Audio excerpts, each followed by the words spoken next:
Assalamualaikum warahmatullahi wabarakatuh.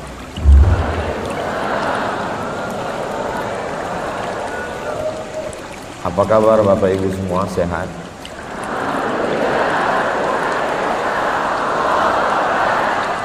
Panjang sekali jawabannya.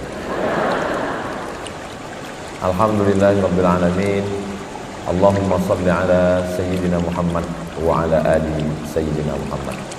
Pertemuan kita ini insya Allah mendatangkan keberkahan buat kita semua. Karena kita berada dengan orang-orang yang mulia, jauh datang dari Al-Azhar, Kairo, Mesir, guru besar, Fadilatul Syekh, Al-Ustaz, Ad-Doktor Usama Al-Azhari, nafa'anallahu bi ghaziri ulumihi. Mudah-mudahan ilmunya, berkahnya melimpah buat kita semua. Ada juga guru kita Profesor Dr. Amin Rais, ada Bang Sandi yang tadi ketika diminta untuk naik ke atas, beliau memberikan mikrofonnya ke saya, dan mikrofon itu diambil panitia lagi, diganti dengan mikrofon yang lain. Banyak sekali orang-orang yang luar biasa. Ada Ustadz Fatih Karim. Tidak mengurangi rasa hormat saya, nama-nama yang tidak saya sebutkan bukan berarti saya tidak takzim, tapi karena memang saya tidak ingat. Hadirin hadirat, muslimin muslimat, mukminin mukminat yang belum kawin dan belum sunat, semuanya insya Allah dimuliakan Allah Subhanahu wa taala.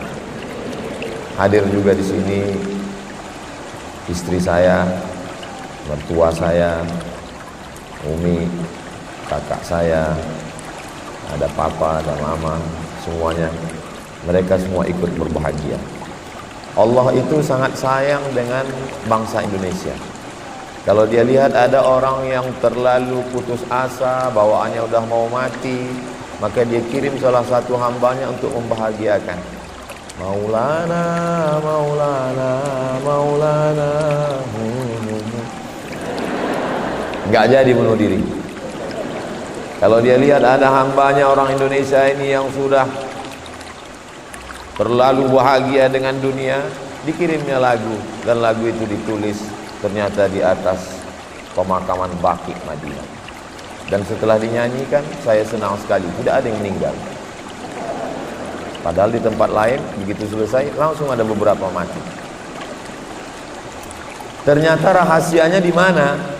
Rahasianya dari seorang ibu yang menulis, membaca Al-Quran, dan meninggalnya pun di atas Al-Quran.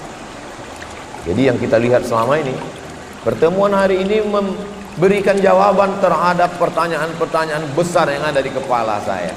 Bagaimana ada seorang anak bangsa Indonesia lahir dari kepalanya darah seni yang mengalir, membuat kita mengingat Allah. Di saat yang sama kita menikmati lantunan suaranya.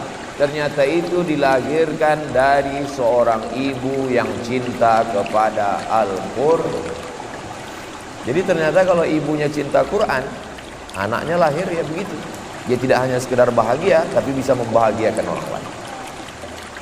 Lalu bagaimana dengan anak-anak yang merusak ini Pak Ustadz? Mungkin emaknya kuntilanak, nyiblorong, sundel bolong, hantu semua itu.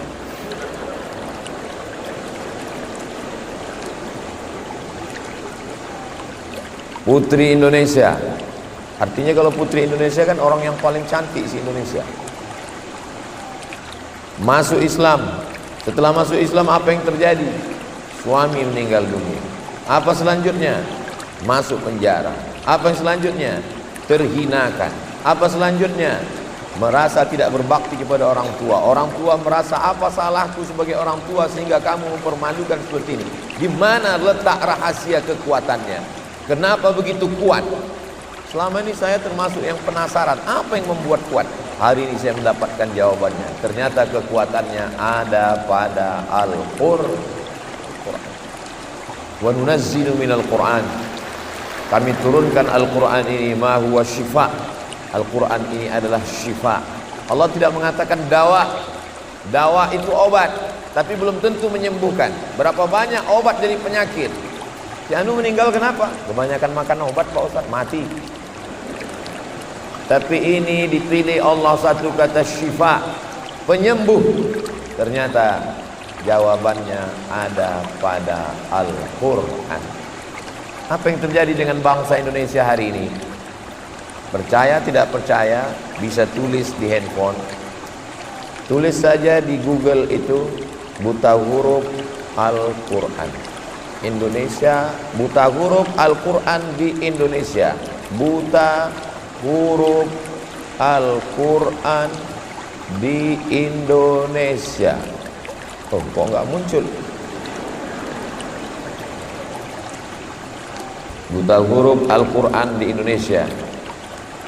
MPR, cnnindonesia.com, MPR.2 mengkhawatirkan 72% Muslim Indonesia buta asara Al-Quran. Kita boleh bangga sebagai Muslim terbesar di dunia, jamaah haji terbanyak di dunia, tapi buta huruf Al-Quran 72%. Tolong nanti sebelum mengupload video ini, yang bagian ini edit. Soalnya saya malu nanti pas saya ceramah di Malaysia sama di Brunei. Bisa kan tim media? Apa kata orang Malaysia sama Brunei? Ceramah jauh-jauh ke Kuala Lumpur, ke Bandar Seri Begawan, di kampungmu aja 72% gak bisa baca Quran. Tolong edit yang ini.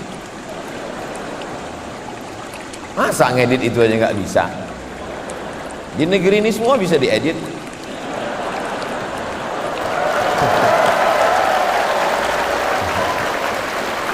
Jadi kalau kita mau kembali kejayaan Indonesia, maka kembali kepada Al-Qur'an. Ada seorang anak bernama Bapak Irfan. Bapak Irfan melihat ayahnya duduk membaca Al-Quran. Sekali duduk berapa dia baca? 7 juz Al-Quran. Ketika itu dia bertanya, mengapa ayah duduk lama? Hatiku terlalu ingat pada almarhumah ibumu. Maka untuk menenangkan jiwaku, aku membaca Al-Quran. Duduk 7 juz, gundah gulananya, risaunya, kecewanya hilang. Yang menguatkan ada Al-Quran. Ayahnya itu bernama Haji Abdul Malik Karim Amrullah, Buya Hamka.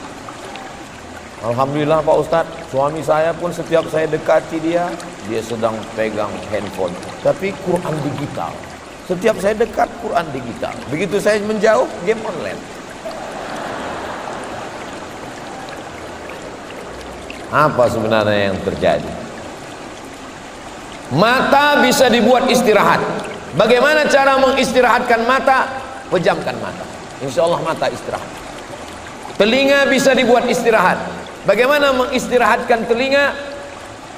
Cari sumbat telinga, insya Allah telinga istirahat. Kaki mau beristirahat. Bagaimana mengistirahatkan kaki? Jangan jalan, duduk di rumah, baring-baring, insya Allah istirahat. Tapi ada yang tidak bisa diistirahatkan. Apa dia? Pikiran. Pikiran tidak pernah istirahat. Dia terus berpikir. Pak Ustadz, mohon maaf ya, untuk beberapa hari saya nggak bisa ikut pengajian. Kenapa? Saya mau mengistirahatkan pikiran saya. Saya mau pergi ke danau, saya mau pergi ke bukit, saya mau pergi ke laut. Akhirnya sampai ke pantai, mau istirahat. Ternyata apa yang terpikir? Tiketnya mahal, hotelnya mahal, tagihan. Dulu yang dipikirkan orang hanya anaknya, suaminya. Hari ini orang buka handphone, scroll. Yang dipikirkannya suami orang, anak orang, rumah orang. Manusia zaman sekarang ini aneh sekali. Tetangga beli kulkas, dia yang kedinginan.